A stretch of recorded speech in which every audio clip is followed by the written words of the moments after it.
Hello everyone, welcome to my YouTube channel Mamta maths tutorial. और आज class 10th में lecture 93 है। आज हम बेटा नया चैप्टर स्टार्ट करेंगे, चैप्टर 5 अरिथमेटिक प्रोग्रेशन, समांतर श्रेणियां। डेफिनेशन देखिए कि अरिथमेटिक प्रोग्रेशन शॉर्ट में एपी कहते किसे हैं।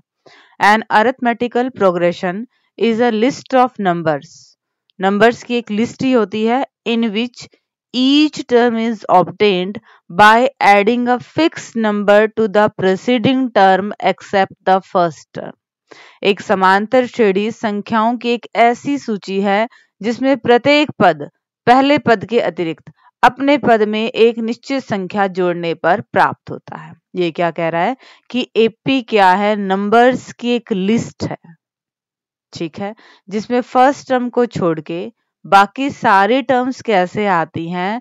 प्रेसिडिंग टर्म्स अपने से पहले वाले टर्म में कोई भी एक संख्या जोड़ने से आती है। एग्जाम्पल देखिए जरा, 1 लगा लो, 4, फिर हो गया 7, फिर हो गया 10, ठीक है। फर्स्ट टर्म को नहीं देखना आपने। सेकंड टर्म कब आई? जब हमने फर्स्ट टर्म में 3 ऐड किए। थर्ड टर्म कब आई? जब हमने सेकंड टर्म में 3 ऐड किया। नेक्स्ट टर्म कब आई? जब हमने 7 में 3 ऐड किया। तो ऐसे लिस्ट आ रही है ना नंबर्स की कि फर्स्ट टर्म को छोड़ के बाकी सारी टर्म्स कैसे आ रही हैं? प्रीसीडिंग टर्म, उससे पहले वाले टर्म में एक फिक्स नंबर जोड़ने से आ रही है, ठीक है। और इस फिक्स नंबर को हम बोलते हैं कॉमन डिफरेंस, हिंदी में कहेंगे सार्व अंतर। ये जो फिक्स नंबर है ये बेटा पॉजिटिव भी हो सकता है, ये नेगेटिव भी हो सकता है और ये 0 भी हो सकता है, ठीक है। एक चीज और, जो एपी होती है आपके पास, ये फाइनाइट भी हो सकती है, इनफाइनाइट भी हो सकती है।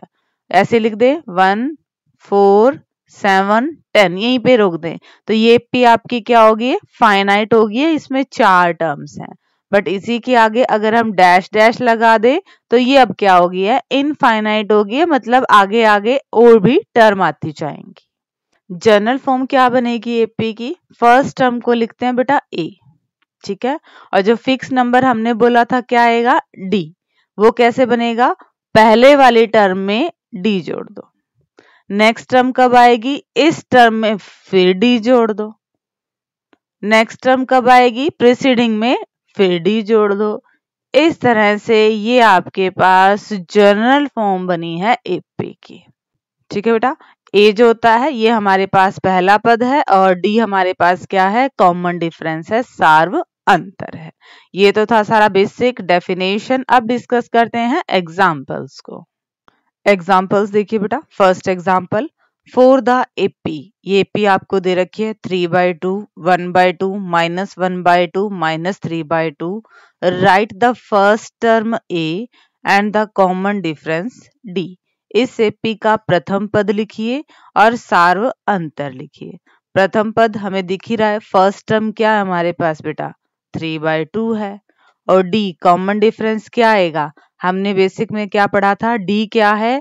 सेकंड टर्म में से फर्स्ट टर्म घटा दो, तभी तो हमारे पास क्या आएगा? डी आएगा। ये टर्म आई कैसे थी? जब हमने 3/2 में डी ऐड किया था। अब हमें डी निकालना है, अंतर निकालना है, तो घटा देंगे। बट कैसे घटाएंगे? सेकंड टर्म में से बेटा फर्स्ट टर्म घटाएंगे, 1/2 में से 3/2 घटाएंगे। ऐसे तो घटेगा नहीं, एलसीएम लेके घटाएंगे। ये क्या आ गया आपके पास? -1 आ गया। Next example, which of the following list of numbers form an AP? If they form an AP right the next 2 terms. संख्याओं की निम्नलिखित सूचियों में से कौन कौन सी एपी नहीं है? और यदि कोई एपी है तो उसके अगले 2 पद लिखिए। हमें बेटा लिस्ट दे दी नंबर्स की और हमने चेक करना है कि कौन सी एपी है और कौन सी नहीं है। हमने क्या पढ़ा था कि कंसेक्यूटिव नंबर्स का डिफरेंस सबका बराबर है, ठीक है। अब हम डिफरेंस ही देखेंगे, सबका बराबर है तो वो एपी है, सबका बराबर नहीं है तो वो एपी नहीं है। जब एपी नहीं आए तब तो आपने कुछ नहीं करना है, बट अगर एपी आ रही है तो फिर अगली 2 टर्म्स भी आपने लिखनी है। फर्स्ट क्या आपके पास? 4, 10, 16, 22। डी निकालें। इन टर्म्स में से 10 में से 4 गए, डिफरेंस कितना आया? 6।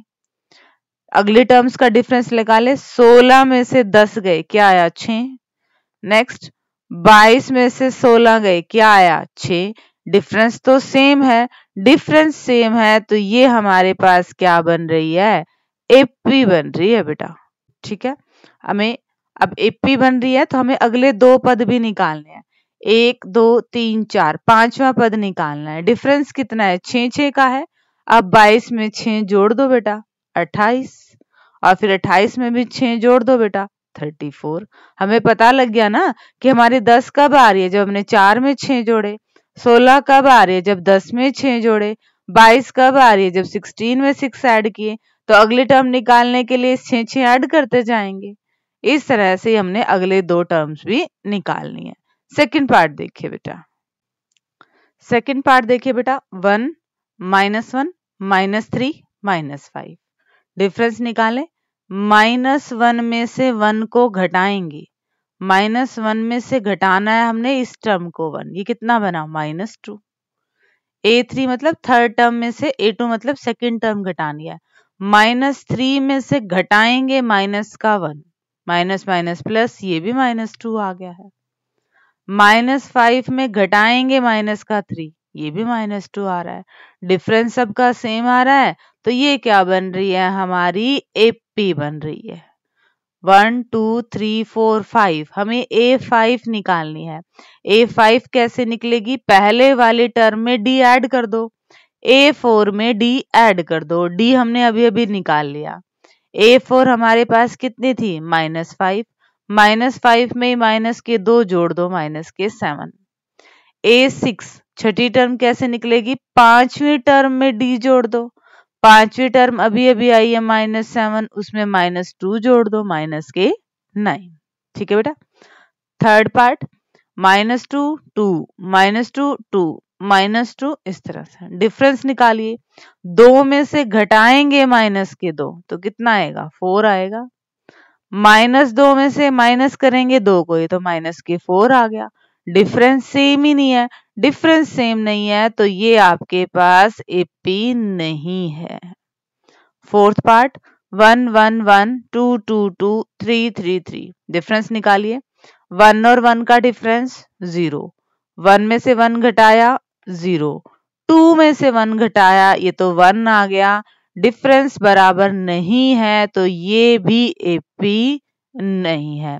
ये एपी चेक करने का तरीका है कि कोई भी नंबर की लिस्ट आपके पास एपी है या नहीं है। लगातार टर्म्स का डिफरेंस देखिए, टर्म में से उससे पहले वाले टर्म्स घटाते जाइए। डिफरेंस बराबर आ रहा है तो एपी है, बराबर नहीं आ रहा है तो एपी वो नहीं है। ठीक है बेटा, आज के लेक्चर में इतना ही। नेक्स्ट लेक्चर में हम डिस्कस करेंगे एक्सरसाइज 5.1 के क्वेश्चंस को। डिस्क्रिप्शन में ये नोट्स हैं, नोट्स ले लीजिएगा। And thank you everyone for watching my video.